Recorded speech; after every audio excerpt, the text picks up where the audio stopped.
அனைத்திந்திய அண்ணா திராவிட முன்னேற்றக் கழகத்தில் தற்பொழுது வைத்திலிங்கம் அவர்கள் செங்கோட்டையன் அவர்களுடன் பேச்சுவார்த்தை நடத்த உள்ளதாக செய்திகள் வெளியாகியிருக்கிறது. குறிப்பாக எடப்பாடி பழனிசாமி அவர்கள் கட்சியிலிருந்து நீக்கப்பட்ட முக்கியமாக ஓபிஎஸ், டிடிவி தினகரன், வைத்திலிங்கம், மனோஜ் பாண்டியன், ஓ பன்னீர்செல்வம் இவர்களை கட்சியில் இணைக்க முடியாது என்று தெரிவித்திருந்தார்.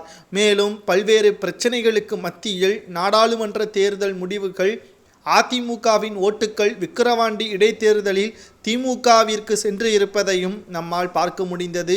குறிப்பாக இதுபோன்ற நிகழ்வுகள் மீண்டும் நடைபெறாமல் இருக்க வேண்டும் என்றால் 2026 சட்டமன்ற தேர்தலில் அதிமுக மிகப்பெரிய ஒரு வெற்றியை ஏற்படுத்த வேண்டும் என்றால் அதற்கு அதிமுக கட்டமைப்பான தொண்டர்களுக்கிடையே கருத்து வேறுபாடுகள் இல்லாத கட்சியாக உருவெடுக்க வேண்டும் என்று செங்கோட்டையன் அவர்கள் ஆலோசனை கூட்டத்தில் அனைத்து முன்னாள் அமைச்சர்கள் முன்னிலையில் எடுத்து முன்வைத்திருந்தார்.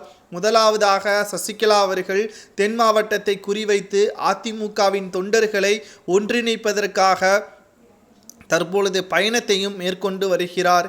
மேலும் இது அதிமுகவிற்கு கூடுதலாக அவர்களுக்கு ஆதரவையும் தங்களுக்கு பாதிப்பையும் ஏற்படுத்தும். அதிமுகவின் தொண்டர்கள் குழப்பமடைந்து யாருக்கு கீழ் வேலை செய்ய வேண்டும் என்ற ஒரு குழப்பத்தின் காரணமாக 2026 சட்டமன்ற தேர்தலில் மீண்டும் மிகப்பெரிய ஒரு தோல்விக்கு வழிவகுக்கும் என்றும் கூறியிருந்தார்.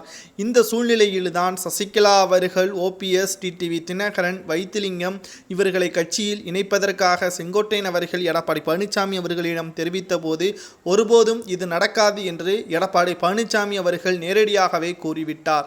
ஆனால் முன்னாள் அமைச்சர்கள் ஆதரவோடும் மாவட்ட செயலாளரின் ஆதரவோடும் செங்கோட்டையன் அவர்கள் முதற்கட்டமாக வைத்திலிங்கம் அவர்களிடம் பேச்சுவார்த்தை நடத்துவதற்காக அதிகாரப்பூர்வமான அறிவிப்புகளை வெளியிட்டிருந்தார். எடப்பாடி பழனிசாமி அவர்களுக்கு எதிராக இந்த சூழ்நிலையில்தான் முதற்கட்டமாக இன்று மாலை 7:30 மணி அளவில் இந்த கூட்டம் நடைபெறுவதாகவும் இதில் வைத்திலிங்கம் அவர்கள் அதிமுகவில் இணைக்கப்பட்டால் உடன் ஓ பன்னீர்செல்வம் அவர்களும் இணைக்கப்படலாம்.